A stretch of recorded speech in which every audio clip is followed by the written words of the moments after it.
June 12, 2016, it was Latin Night at Pulse Nightclub, a popular LGBTQ+ club in downtown Orlando. Noche Latina was one of the most popular, and the club was busy. At 2:02 a.m., as patrons were winding down the night, the unthinkable happened. A gunman walked in and with an automatic weapon fired on the crowded dance floor. That is how the nightmare began 8 years ago.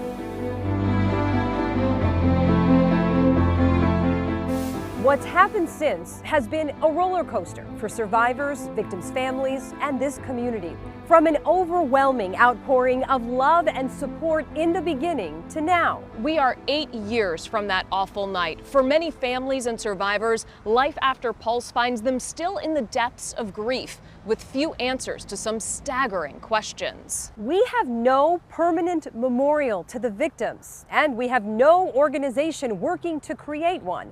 Last year marked blow after blow in the ultimate dismantling of the One Pulse Foundation. What began with a simple mission to honor the lives taken and affected by Pulse ended with a broken organization and promise to our community. Documents and interviews with former employees show the fault for the end of One Pulse lies at the feet of many. The One Pulse Foundation says it is scaling back. Plans for the memorial to the 49 victims of the Pulse nightclub attack appear to be on hold tonight. Tonight, the One Pulse Foundation says it will not go on. We know how it ended. In December of 2023, the One Pulse Foundation closed its doors. After years of fundraising, no memorial, no museum, and little money. But how did it all begin? This community-driven effort is intended to ultimately support the construction and maintenance of a permanent memorial, community grants to care for the survivors and victims' families, endowed scholarships for each of the 49 angels, and eventually a museum. At the helm, Pulse nightclub owner and One Pulse founder Barbara Poma, a nonprofit novice in 2017, promised to deliver on all of those goals and to surround herself with people who could get the job done. But quickly and quietly, goals changed. First, that promise to help those most impacted by the tragedy. By 2019, it was gone from the mission statement. I asked Poma about this in 2021. In the initial inception of One Pulse, there were so many services in place and so many other people doing that work that when we were figuring out what to do here, we were told that we shouldn't duplicate efforts. One Pulse's mission change was the first of many critical decisions that created a lack of trust among survivors and victims' families. Nicole Parker was just 23 years old when she joined One Pulse. I was the liaison between victims, families, survivors, first responders, and the foundation. So as the project grew and as things changed, people had a lot of questions. And one in particular was asked over and over, "Can you help me?" Sometimes the foundation would help. People would pay out of their own pocket to help people. Really? Yes. And I think they just didn't want to outwardly say that just because it's like, oh, then everybody's going to assume we do this and we say that we don't. It just creates this confusion. Decisions at One Pulse were not made in a vacuum. There was a board of directors, which through the years was made up of 27 people. Corporate executives, community power brokers, even a pop star. But noticeably missing, survivors and victims' family members.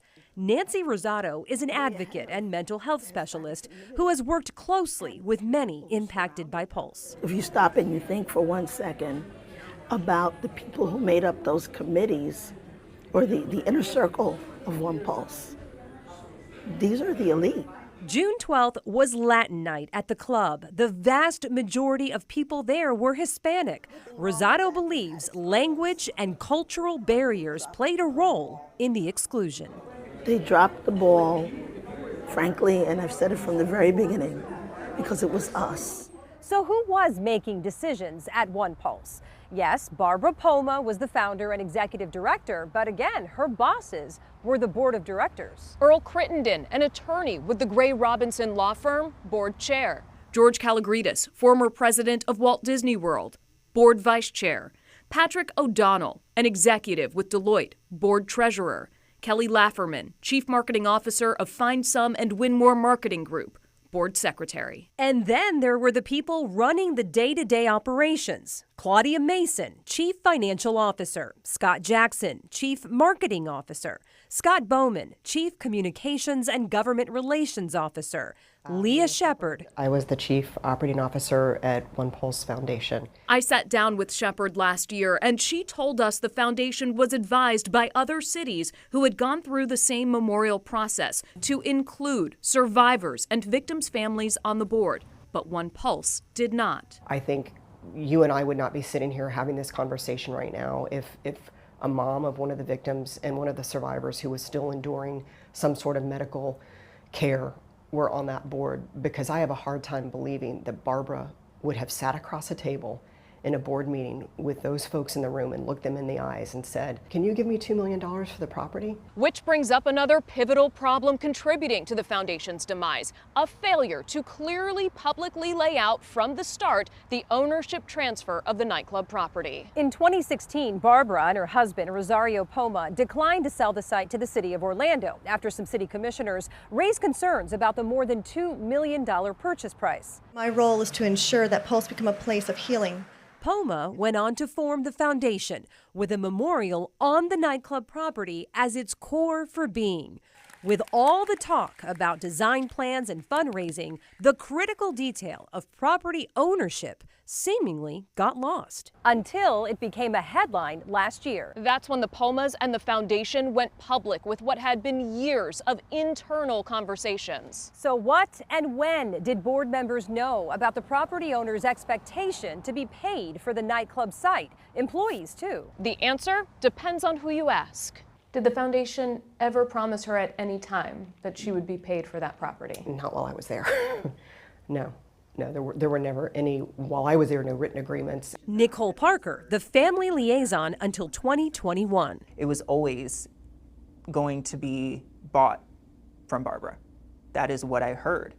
And people in the office would be talking about this sometimes. So when I hear conversations and people are saying that they did not know that that conversation was being had about it being bought from the Pomas, that's inaccurate. Nicole says she ultimately left because of the ballooning price tag of the project, which is another key detail in the foundation's demise. Somehow I caught wind that the project was 80 or 100 million. That was it for me. That was it. I could not continue to work for a project that was going to be that much money when even just like a portion of that we could have helped so many people. When I came to the realization that I wasn't buying what I was selling, I had a moral obligation to myself, and I felt that I had to leave. And that was very, very difficult for me. Enter Jose Diaz-Román, Nicole's replacement, representing One Pulse to families and survivors who also stare down the same questions now 5 years since the tragedy. Financial assistance, mental health assistance, housing assistance, all kind of. That was mostly from the survivors' side. And then from the family's side, it was like, when is the memorial coming? What about it? Like, where are the funds going? Like, are they building a memorial? So we asked Shepard, who at one point led fundraising, about that. You have to have donors willing to donate to that. And as much as this may be hard for survivors to hear, who are those donors? Who are people now, 7 years later, who are going to donate to a fund to provide assistance for survivors? I can tell you I never met a donor throughout the course of my 4.5 years of fundraising for that organization that ever said to me, "What about the survivors and the victims' families? Can I help them?" What they were willing to give to, according to the foundation, was the Grand Museum and Memorial with a $100 million price tag, except no one was talking publicly about that 9-figure number. For 7 years, One Pulse fundraised for a memorial and museum, scholarships, and educational programs. Poring over their annual tax returns and audits through 2022, we found in its lifetime, One Pulse raised just over $21 million. So here's where those reports show the money went. The largest category was programming, with more than half of funds raised, $11.5 million, spent on this wide-ranging category, including educational programs and community outreach. Next is salaries, $4.3 million, roughly 20% of all funds raised over the course of its life. As many as 13 people were on the payroll at One Pulse at one time. 10% of monies raised, $2.1 million, went to the 49 Legacy Scholarship Program. These dollars were considered restricted and not to be used in any other way. Scholarship awards began in 2020, and in its lifetime, One Pulse granted $1.1 million to more than 190 applicants. When the foundation dissolved, it turned over its remaining scholarship dollars to the Central Florida Foundation to administer.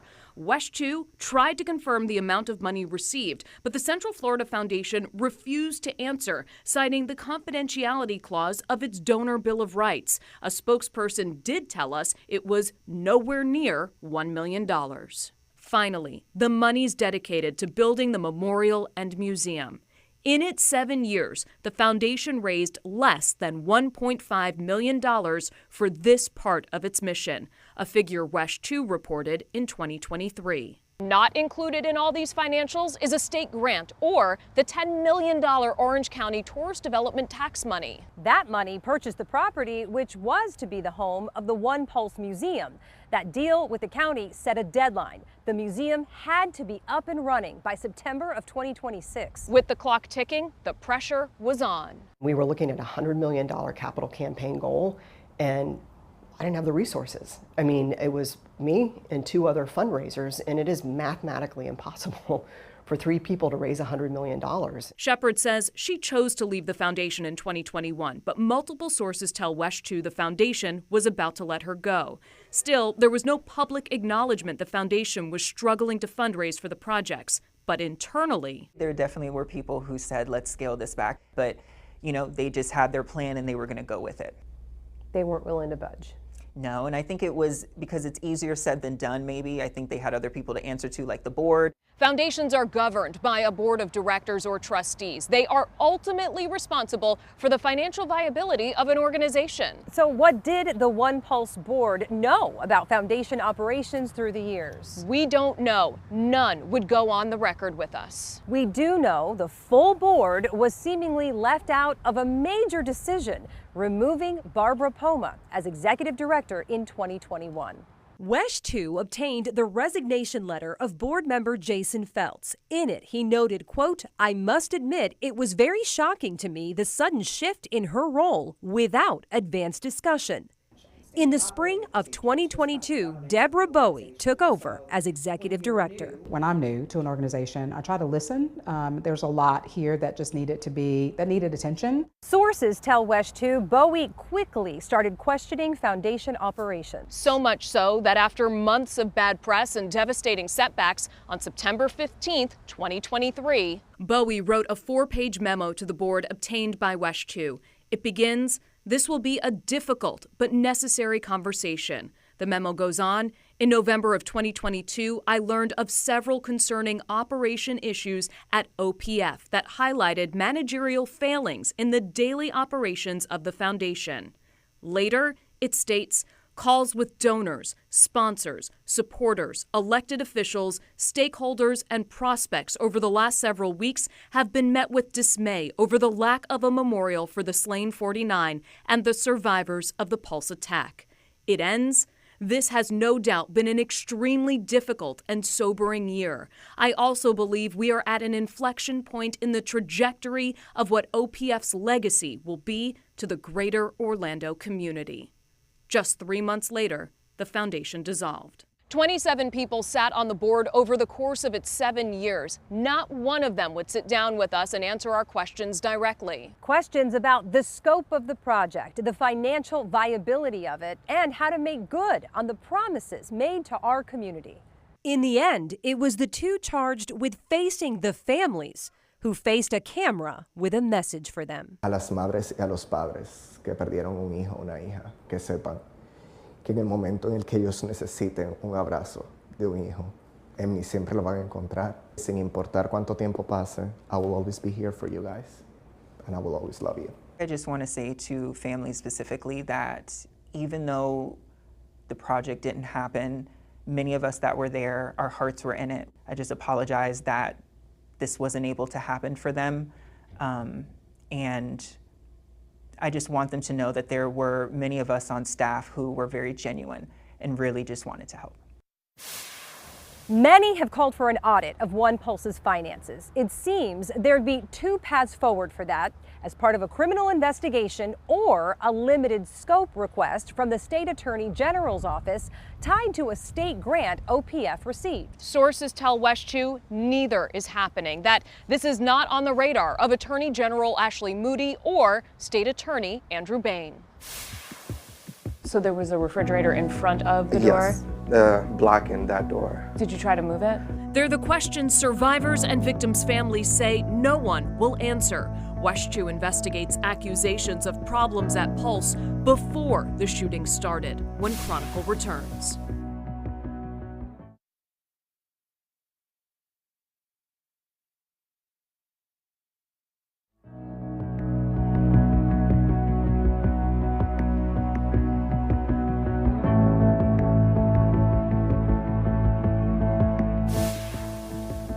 It's been 8 years since the Pulse nightclub attack, and we are back to square one with a memorial. It's not the only thing left undone for victims' families and survivors. They want answers about conditions at Pulse leading up to and on June 12, 2016. That's because for years there have been accusations that conditions at Pulse delayed first responders from making rescues and even kept victims from finding a safe path out of the club. Many impacted by Pulse tell us until they get some clear answers, they won't support anything happening here. It's why I've spent the last 3 years digging into the claims. Codes are there for a reason. Codes are there for safety. Yes. Unpermitted renovations, blocked exits. Those are some of the accusations that have surrounded the conditions at Pulse on June 12, 2016 for years.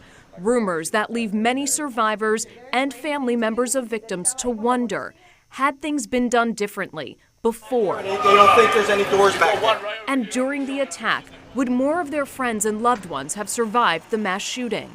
WESH 2 Investigates has spent years examining documents, pictures, and video, some you've never seen before, to try to get some answers. The first claim, a lack of updated floor plans slowed down rescue efforts. When I was running through the building, I was looking for a fire plan, escape plan, which I couldn't find. I'd like to give us a layout.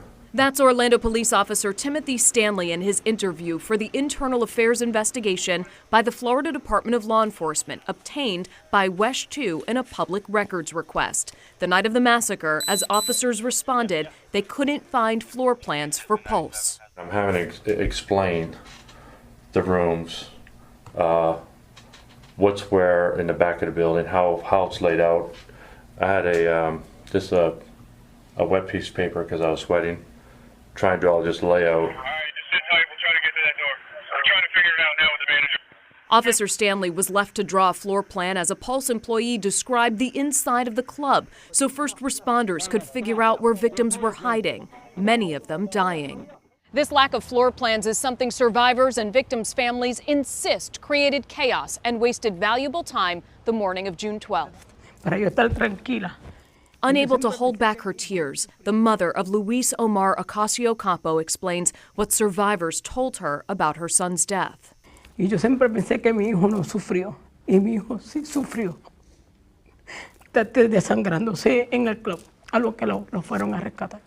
Carmen Capo traveled to Orlando from Puerto Rico to talk to WESH 2. She says after being shot, her son laid in the arms of a stranger at Pulse, bleeding. Jose Diaz Ubiles was that stranger.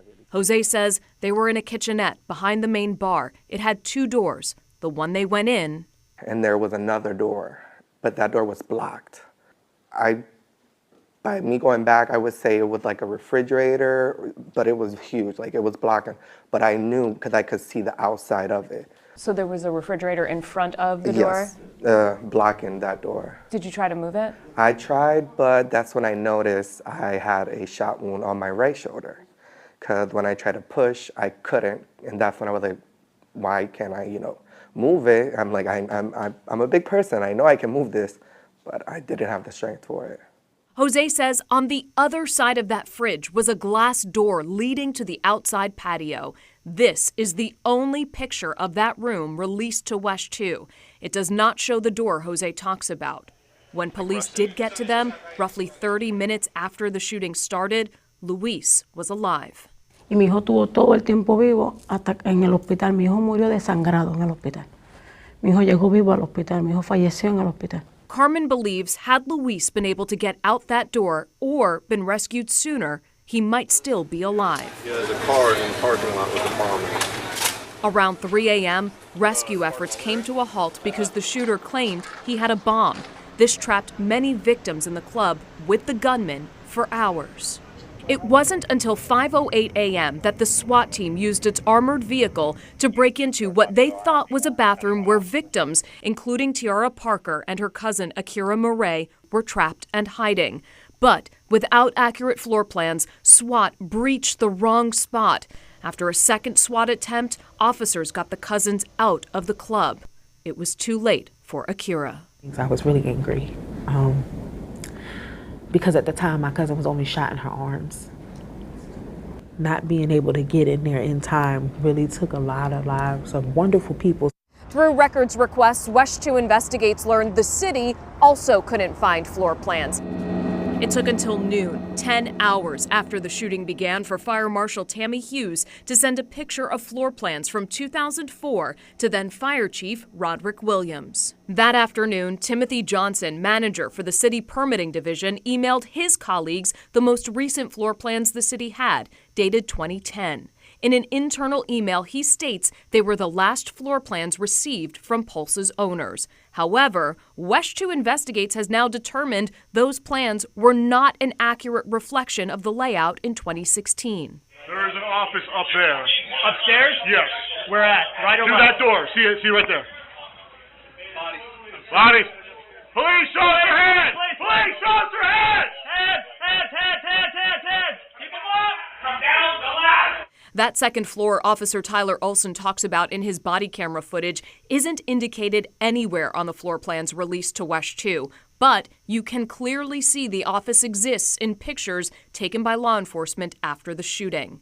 We asked Pulse's owners about the lack of updated floor plans on record with the city, but because of ongoing litigation by victims' families, they were unable to answer our questions. When we asked the city about the floor plans, Cassandra Bell, a city spokesperson, wrote, "When building owners make modifications to their layouts or floor plans, they should go through the permitting process with the city, and any records associated with those would be what we would have on file." The next claim: the city let Pulse slide on some code issues. This is a timeline of every permitting, code enforcement, planning, fire, and life safety action taken at 1912 South Orange Avenue since 1998. It was prepared by the city in 2016, 1 week after the attack, quote, in anticipation of imminent civil or criminal litigation, and never before released to the media until WESH 2 Investigates tracked it down.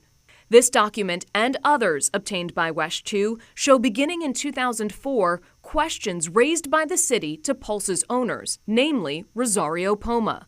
The first surrounds the club's permit to be open for business, called a conditional use permit. Pulse was approved as a restaurant martini bar, but the city flagged it was instead operating as a nightclub. In an email dated May 2004, City Planning Director Dean Grandin writes to Rosario Poma and says the planning office may have to revisit the permit, or, as an alternative, he tells Poma to initiate a new application for a conditional use permit for a nightclub use which would stand alone, separate and apart from your existing approved conditional use permit.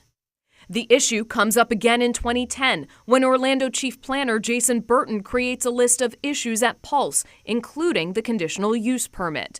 Burton writes in an email to Planning Director Grandin, who flagged this issue in 2004, that Pulse is operating as a nightclub and a new conditional use permit is needed.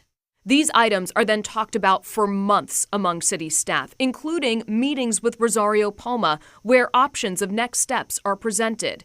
It's unclear if any of those were taken, and at the time of the shooting, Pulse still had the same conditional use permit. We asked the city why Pulse never had to update its permit. Cassandra Bell, again via email, said, "At the time of the incident and during these discussions, we did not have a classification for nightclubs. At the time of the incident, the city characterized businesses such as Pulse as eating and drinking establishments." So why did city officials in charge of code and ordinances keep insisting a change was necessary?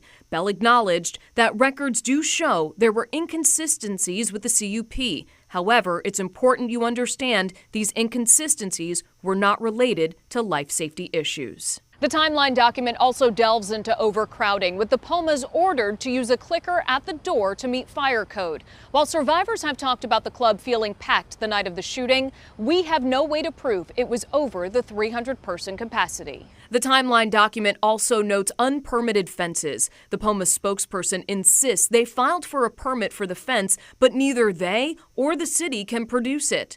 According to the city, even if work was completed without a permit, that doesn't mean that work was done improperly or that it created a safety issue. We asked to speak with city employees who for years had these back and forth discussions with the Pumas. We figured they could explain why issues that appear to linger at Pulse for years don't have a resolution. Every interview request was the reason? Cassandra Bell writes, the planners who engaged in those conversations 13 to 19 years ago are no longer with the city, so I am unable to speak with them or on their behalf. But WESH 2 has verified at least 3 employees heavily involved in Pulse's permitting between 2004 and 2010 do still work for the city. And when I asked to speak with them directly, I was denied. When WESH 2 asked why the timeline document was created by the city, we were told to review and investigate fire inspection, code enforcement, and permitting records related to the building. These records demonstrate the Pulse facility was safe, that it met occupancy, fire, and related requirements. We found no pattern of critical life safety violations. Life safety violations are what get businesses shut down, and the city says Pulse didn't have any. But survivors still accuse the city at the very least of negligence, and some accuse the city of lying. Which brings us to their third claim. Blocked exits created escape route confusion. 12 hours after the worst mass shooting in U.S. history, these texts between Orlando's Fire Marshal Tammy Hughes and Orlando Fire Chief Roderick Williams, quote, "Code enforcement is here," showed me a picture where the club owner had blocked the exit with a Coke machine. He has pictures. That is an excerpt from a story WESH 2 did in 2016, just 2 weeks after the shooting. Those text messages also say, when they ask for our records, TJ will have to answer some tough questions. Why he did not follow NFPA codes and allow for this person to violate them. It's in our report. These text messages about a blocked exit have for years fueled debate about escape routes out of the club. After those texts became public in 2016, an attorney for the Pumas told us there is a door to the outside that is not used by anyone, whether they be employees or patrons. That door is in a room behind the bar where patrons are not allowed. That door is not an exit door. And we reported it because based on the floor plans provided to us then, the area in question looks like a storage closet. But crime scene photos show that door doesn't exist. So with the revelation the floor plan was wrong, we got to work piecing together what the scene looked like that night. This service alley behind Pulse does exist. It's visible in video from 2016, and it's still at the property today. We asked the city about this alley and the blocked exits in the 2016 text messages. In email exchanges back then and this year, we got the same word-for-word response from the city. Quote, "We have no indication that exits were blocked. OFD conducts regular exit checks to ensure businesses have the proper life safety measures in place. After a review of fire records, there is no pattern of exits being blocked inside Pulse. This includes the most recent exit check." This year, they added to the response, quote, "Further, we are unaware of any documentation that demonstrates the Coke machine was blocking an exit before the incident." What the city didn't address was another question we asked about specific body camera video showing that Coke machine at the end of the service alley.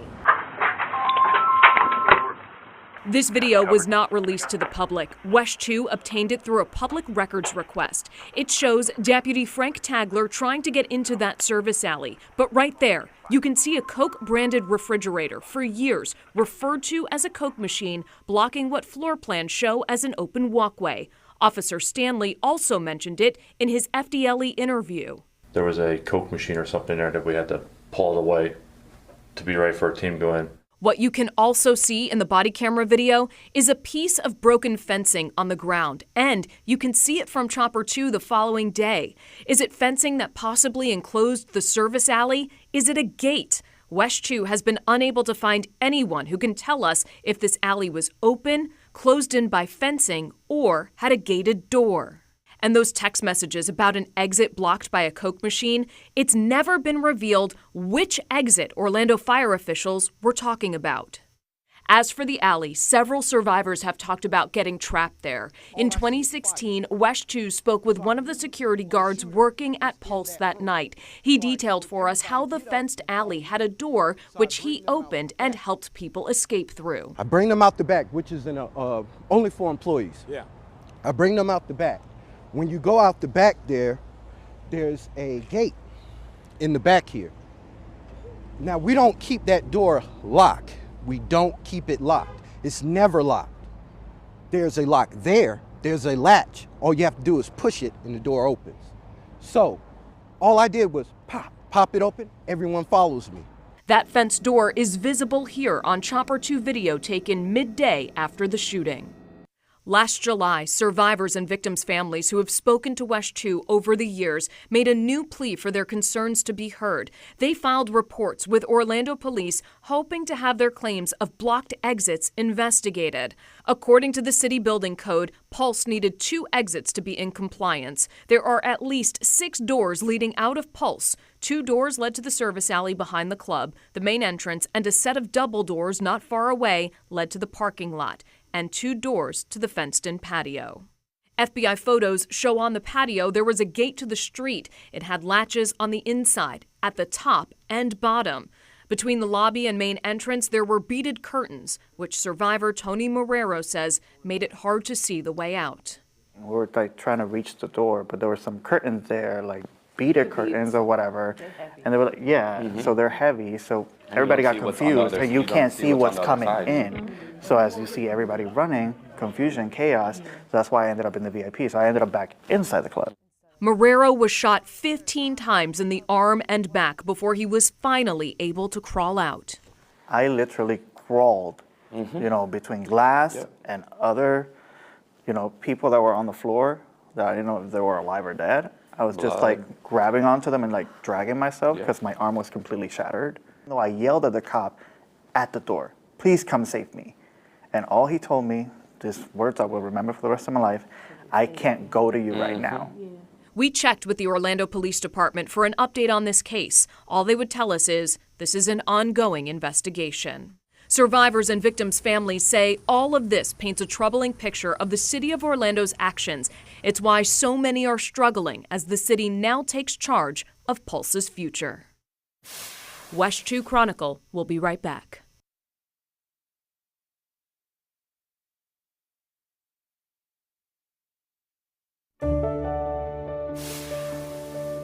The city of Orlando now owns Pulse. Mayor Buddy Dyer and commissioners acknowledge they didn't want to buy it, but felt it was the only way to ensure a permanent memorial to the 49 would be built here. That means starting over with planning and fundraising. But also building support, beginning with families and survivors. And it's been a rocky start. The road to rebuild trust with survivors and victims' families began here. I know one thing, we're going to buy the property and we're going to have control of the property.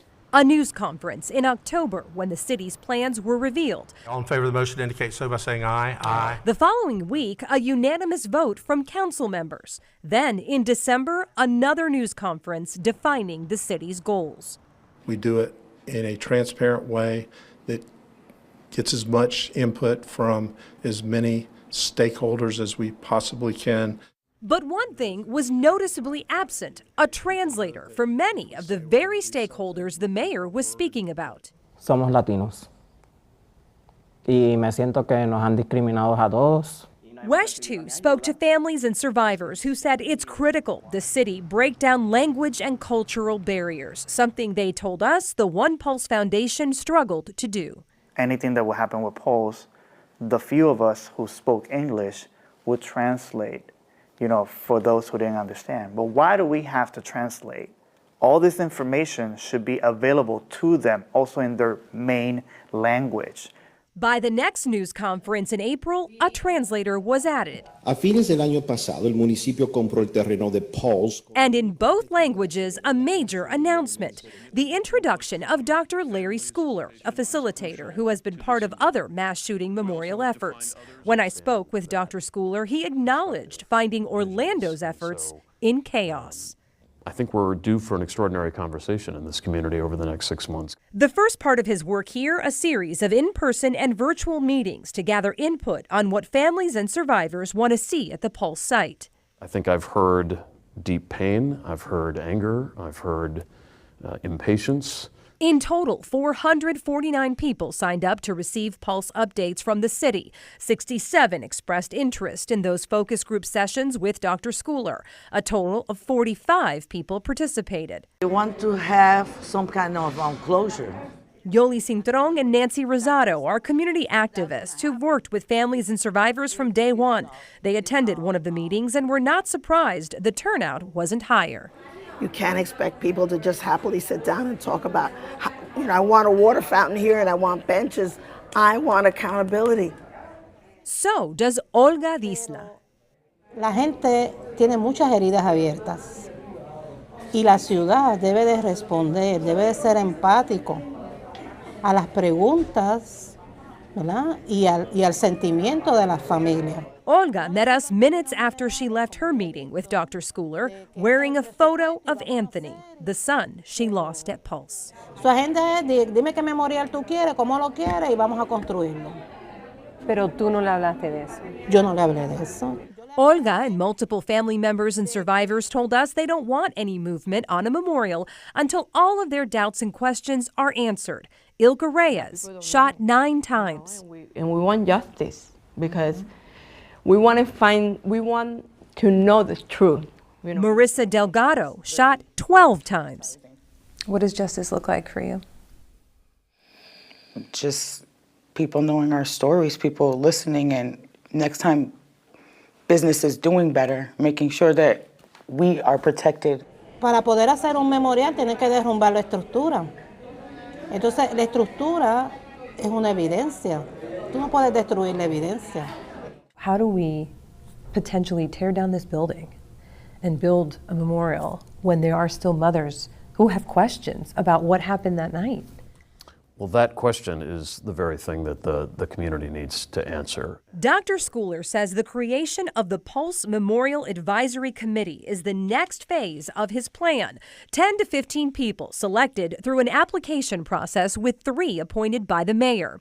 This is the application. It calls for everyone from those most directly touched by the tragedy to impacted business owners, healthcare workers, first responders, even those with experience in design, engineering, and landscaping.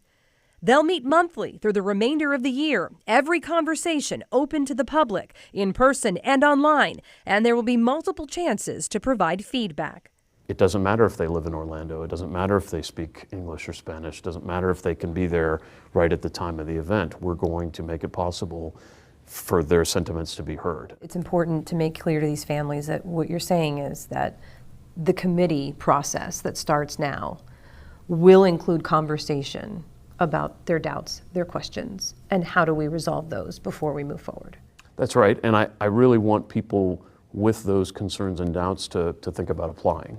You know, I want them to consider being part of the process in that intimate of a way. We need to find a way for all of us to come together, and that is where we can find our peace. Lali Santiago León lost her cousin Luis Daniel at Pulse. She was part of a group of families who wrote to the city last year urging leaders to take over the property. Now she hopes to be part of the committee, with every step keeping a promise she made 8 years ago. It's a promise that I made on that day that I would never, ever let Luis, or as we call him, Dani, ever be just a name.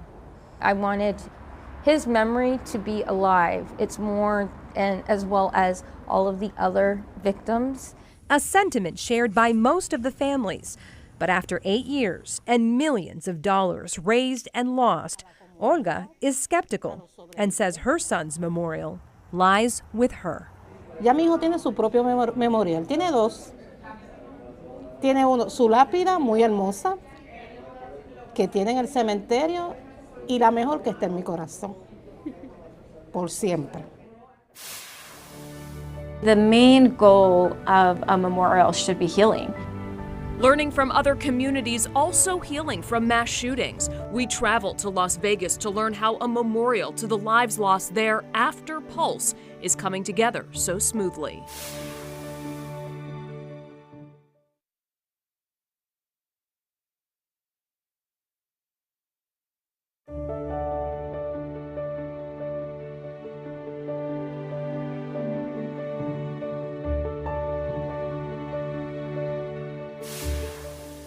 A lot of things have gone wrong in the process to build a Pulse memorial, and without a doubt, this has been devastating for survivors and victims' family members. But maybe we're at a place of opportunity or a fresh start, a chance to learn lessons from others going through the same painful process. Las Vegas is one of those places. I recently spent time there learning how that community, now home to the country's largest mass shooting, can help Orlando move forward. Our overarching goal was to lead a process that would foster healing in our community. 16 months after the Pulse nightclub shooting, on October 1st, 2017, it happened again. A gunman fired more than 1,000 rounds from his 32nd floor suite in the Mandalay Bay Hotel in Las Vegas onto the crowd below attending the Route 91 Harvest Festival on the Strip, putting that community on the same path as Orlando, trying to find a way to honor their victims. The trauma ultimately is a part of the community. There's no way to remove that mark. So what can we do to make something beautiful out of it? What can we do to heal this community in a way that there is post-traumatic growth? Tennille Pereira is the director of the Resiliency and Justice Center in Las Vegas and part of the 1 October Memorial Committee. She walked me through how Las Vegas got here. We developed a name for the memorial called the Forever One Memorial. A memorial design planned in 3 years with overwhelming community backing. It's this idea of infinite memory and eternal love for those that were lost. When viewed from above, the memorial is an infinity symbol. 58 candles represent each victim. A glass tower symbolizes hope, aspiration, transcendence. Stories will be etched into walls with words representing those lost: wife, husband, daughter, son. There's so many aspects to this. Like, every detail in this design was thoughtful and had a purpose. So yeah, it's beautiful. We wanted to know what Orlando can learn from Las Vegas's process. First, they took their time. The 1 October committee didn't form until 2020. County leaders helped lead and pace that process. Second, the committee. Each person was purposefully chosen: a first responder, an architect, a public arts administrator, an artist, a survivor, and a victim's family member. Orlando recently announced it would do the same. It was hard. There were times that I was up there crying, many times maybe. It was really hard, but it was very rewarding to know that I was sitting up there to fight for 58 to be remembered. That was really important to me. Nisha Tonks was Minda Smith's older sister, 46 years old. She was shot and killed at the festival. She worked hard to become who she was, which was a very successful businesswoman here in the hotel industry. She gave all to her job, she gave all to her boys, to her friends. Nisha was a single mother to 3 sons. I look at my nephews every day who lost their rock. For me to be there and to make sure I was fighting for them, it made it all worth it. For Minda, being part of the memorial process was healing. It was a little bit of a balance. We all had to kind of learn to respect each other in our roles. And I think at the end of the day, it was very balanced, and I'm just grateful for being a part of that. The committee members were volunteers. They met once a month for 5 hours in person. Since the victims were from all over North America, the meetings were available online. They surveyed survivors, victims' families, first responders. It's how they decided to build the memorial at the shooting site. 2 acres of the property was donated by MGM. And they consulted other communities impacted by mass shootings. We gathered input on, how they decided what they would do, how they, worked to incorporate the voices of those that were impacted. What have been the reactions? How did you pay for it? Yeah, a very wide breadth of research around the country. Some experts even recommended not fundraising until they picked a design. We were also told, people that donate, like those individual donations, they want to know that their money is in like the brick and mortar. Like a piece of that brick and mortar is there because of what they gave. But always in the process, survivors and victims' family members. This seems like it was deeply personal. It was. For the community as a whole and for the immediate community that was affected by this. Yes. Yes, and it was really important, the fidelity, the integrity of the process. We worked really hard to make sure that we got that right. We wanted this to be healing, and if we didn't get it right, we knew that it wouldn't be healing for some. The 1 October committee's job is done. A new committee is now tasked with fundraising to bring all of this planning to life. I'm very happy that this place is going to be a place of healing and love and comfort. I think there will be tears and pain. I think, for my parents, they don't have a desire to come. It's too painful. Maybe that will change one day. But for me, I think that it's going to be something that could change lives. And I really hope that happens to the people that are still struggling. WESH 2 Chronicle will be right back.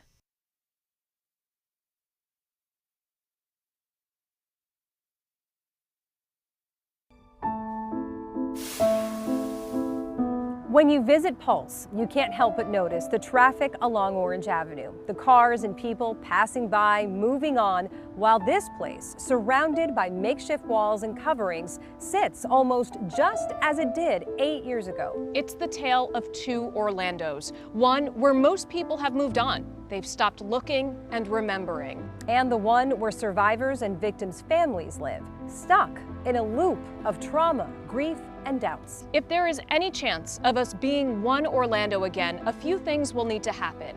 Families and survivors tell us they need lingering questions answered, not through the media, but face to face with city leaders and law enforcement. Some even need the opportunity to walk inside Pulse. They saw Parkland families do it and want that same chance to make peace with this place. It is the only way they will participate in what everyone ultimately wants, to honor the 49 here, finally.